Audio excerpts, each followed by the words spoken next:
Welcome, class. I hope you can handle another set of lectures and naming assignments and such.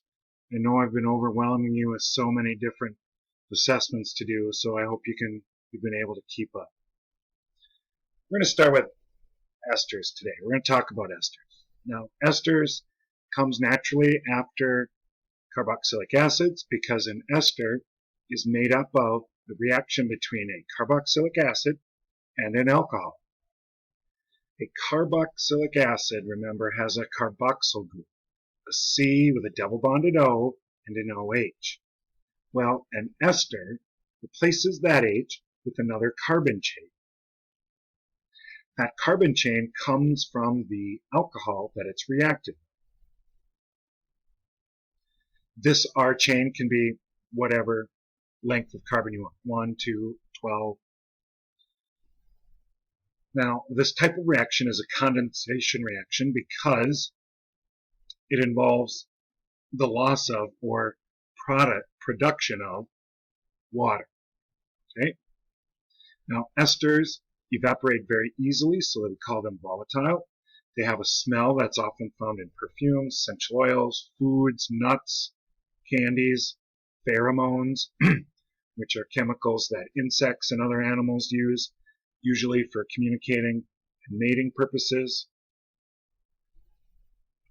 Here's a link that you can click on when you get to the PDF of these lecture notes. Now, the ester is made up of an alcohol part and a carboxylic acid part. In this case, they are joined by this ester linkage. Okay? This part comes from the alcohol. This part comes from the carboxylic acid. You can tell because it has the double bonded OH on it.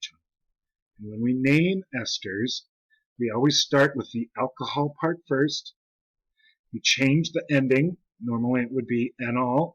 We change it to YL. And then we use the carboxylic acid name. But instead of anoic acid, we end it with anoate. Here are a whole bunch of links that if you want to go beyond, you certainly can. Some of them are pretty interesting and at a pretty decent level. Most of them are quite challenging. So let's take a look at an actual example. So I have this acid part. I know it's the acid because it's got the carboxylic oxygen here. It's made up of 1, 2, 3 carbons. 3 is prop. So this would have been propanoic acid. This alcohol part, I know it's the alcohol part because it has the O and then the carbon chain, is 1 carbon long, so it's methanol. So when we look at this, we're going to have methanol plus propanoic acid. Now, when they link through this ester linkage, which can be written like this, we're going to take the alcohol name, we're going to chop off this ending and add YL, and then we're going to change this ending to anoate. So we're going to have methyl propanoate. When you look at the ingredients list on food products, healthcare products, you might find this 8 ending a lot, and that indicates an ester. So what's the reaction we have? An alcohol plus a carboxylic acid. We need a catalyst, and we often use sulfuric acid and some gentle heat, and we produce the ester. And as I said, a condensation reaction involves the production of water. I have a double arrow here to indicate that this is actually an equilibrium. This ester chemical is not 100% stable, and it will break apart back into its carboxylic acid and alcohol parts.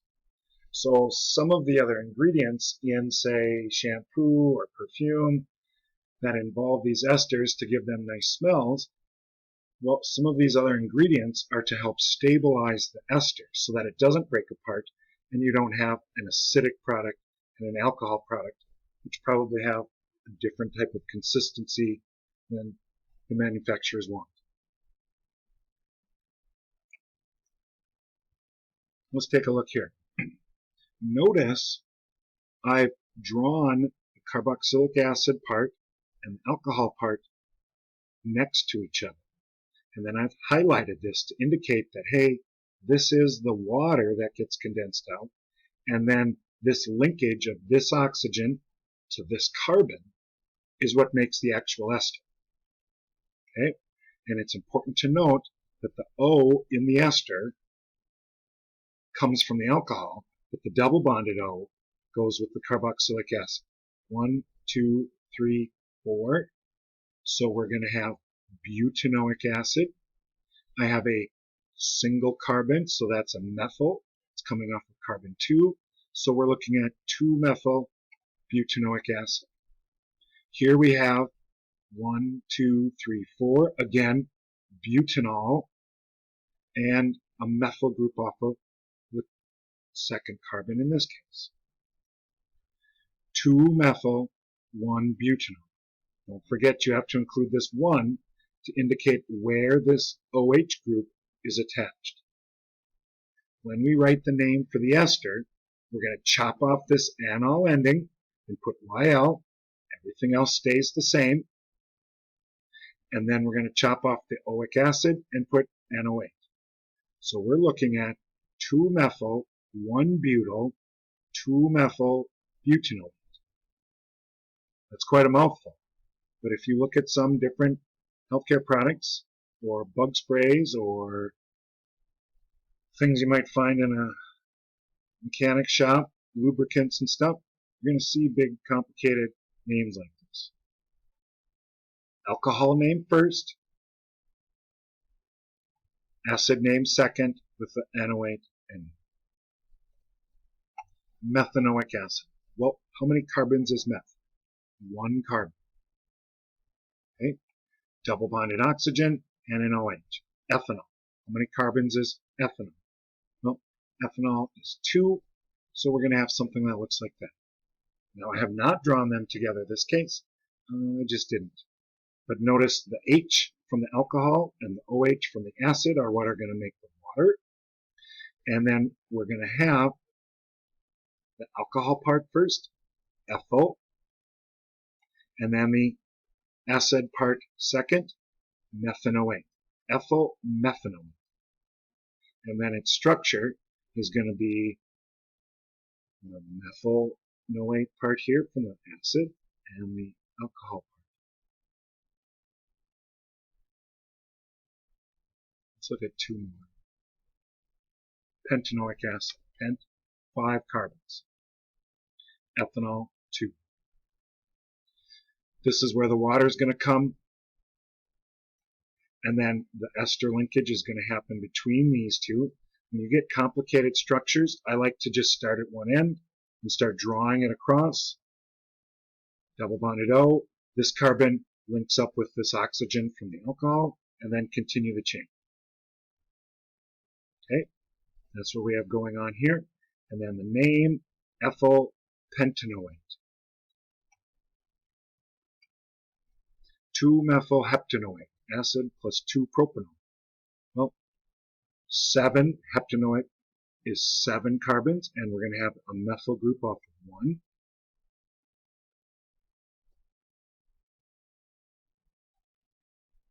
Here's our 1, 2, 3, 4, 5, 6, 7, and carbon 1, 2, so that's the methyl, and then 7 is heptanoic acid. The 2 in the propanol indicates that the hydroxyl group for the alcohol is off of carbon 2. 1, 2, 3. Prop is 3. Okay, this is where the water clips out. Here's the ester linkage, and so when you draw it, you can draw this carbon coming up or bend it, because remember in our 3D models, these aren't straight chains anyway. The name of this then is going to be the alcohol part, 2-propyl, and then the acid part, 2-methyl heptanoate. Hopefully you found some of that useful. Thanks for watching.